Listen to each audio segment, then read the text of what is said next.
Le chef frère Saint Christ, que la grâce, la paix et la miséricorde de notre Seigneur Jésus-Christ vous soient abondamment multipliés. Shalom et bienvenue dans cette nouvelle vidéo de 7 minutes de pain quotidien du 11 avril 2026. Nous poursuivons notre lecture dans le livre de Actes des Apôtres, chapitre 13. Nous allons lire aujourd'hui le verset 9. Le verset 9. Nous avons vu dans la vidéo précédente que Élymas le magicien a essayé d'empêcher que la bonne nouvelle soit annoncée au proconsul Sergius Paulus par les apôtres Saul et Barnabas. Voyant que bientôt certainement ses privilèges, les privilèges qu'il avait auprès de celui-ci vont être réduits à néant, puisque certainement il le trompait avec les actes, les œuvres de magie. Mais comme cet homme était intelligent, ce proconsul, et que ça montre cette intelligence, on a vu que cette intelligence représentait ce désir dans son cœur à connaître la vérité.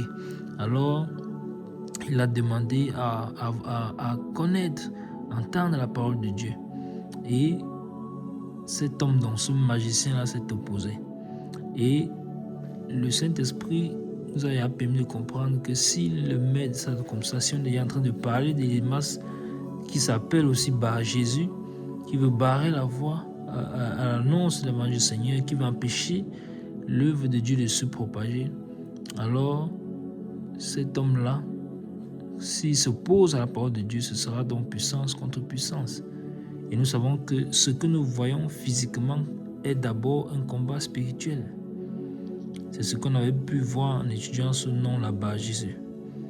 Donc, et maintenant, le verset 9 que nous lisons ce jour, qu'est-ce qu'il nous dit? Il nous dit, alors Saul, appelé aussi Paul, rempli du Saint-Esprit, fixa les regards sur lui et dit, Amen. Donc ça c'est le verset 9.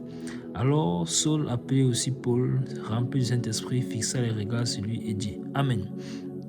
Donc, bien aimé, voici donc le verset 9. Vous voyez donc que cet Élymas a empêché à plusieurs personnes. Ça veut dire que les frères essayaient de parler, les apôtres essayaient de parler, mais lui était toujours en train d'empêcher. Donc, il était certainement toujours en train d'inventer des choses, d'intervenir au milieu de la conversation pour empêcher que la bonne nouvelle soit répandue. Et là, on voit encore véritablement, une fois de plus, l'œuvre de l'ennemi.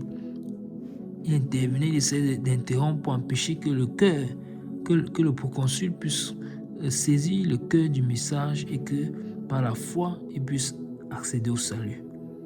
Alors, il y a un temps pour tout. Maintenant donc, Saul, appelé aussi Paul, et donc c'est ici donc qu'on vient donc, les Écritures viennent maintenant nous présenter l'apôtre Paul.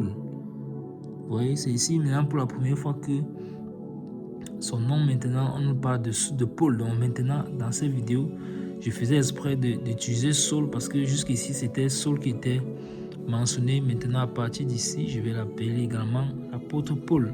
Donc l'apôtre Paul maintenant, rempli du Saint-Esprit, un homme rempli du Saint-Esprit. Qu'est-ce qu'il a fait? Il fixa les regards sur lui. Ces regards qu'il fixe sur lui, on peut déjà comprendre que c'est un regard qui va avoir un effet direct ou indirect. En tout cas, ce regard va avoir un effet. Puisqu'on dit alors, donc c'est à cause de ce comportement que le magicien avait que l'apôtre a fixé les regards sur lui.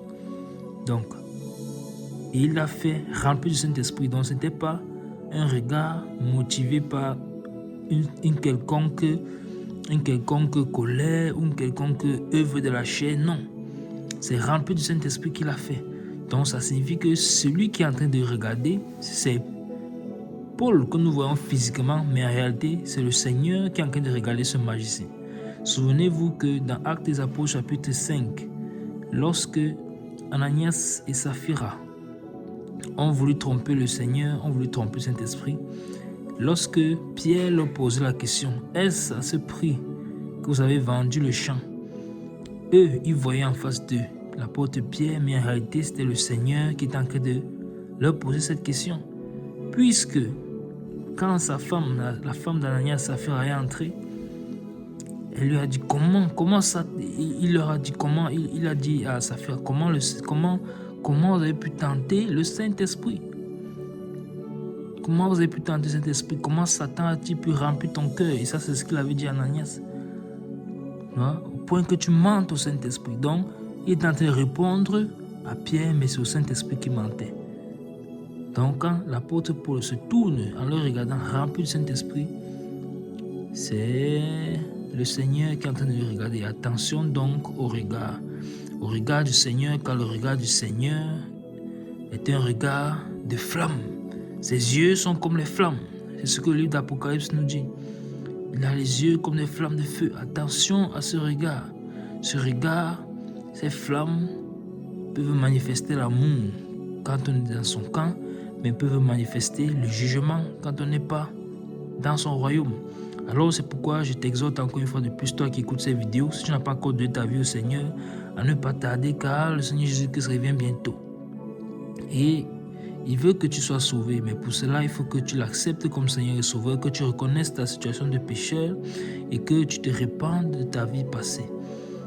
Tu te répands sincèrement et amèrement, tu abandonnes la mauvaise voie, tu l'acceptes comme Seigneur et Sauveur, alors il te fera grâce d'avoir le salut. C'est simplement par la foi, tout simplement en croyant en lui. Et maintenant, tu entres dans les eaux du baptême pour mourir, pour que l'ancienne nature meure et que tu puisses marcher en nouveauté de vie. Alors, ce proconsul qui se pose à la parole de Dieu va certainement subir les conséquences de ses actions. Il ne faut pas qu'il en soit ainsi pour toi. Donc, nous allons nous arrêter là pour aujourd'hui et par la grâce de Dieu, voir la suite, puisque le verset finit par « Quand il a fixé les regards sur lui et dit ». Donc, demain, par la grâce de Dieu, nous allons, dans la prochaine vidéo, savoir ce que l'apôtre Paul a dit à ce magicien.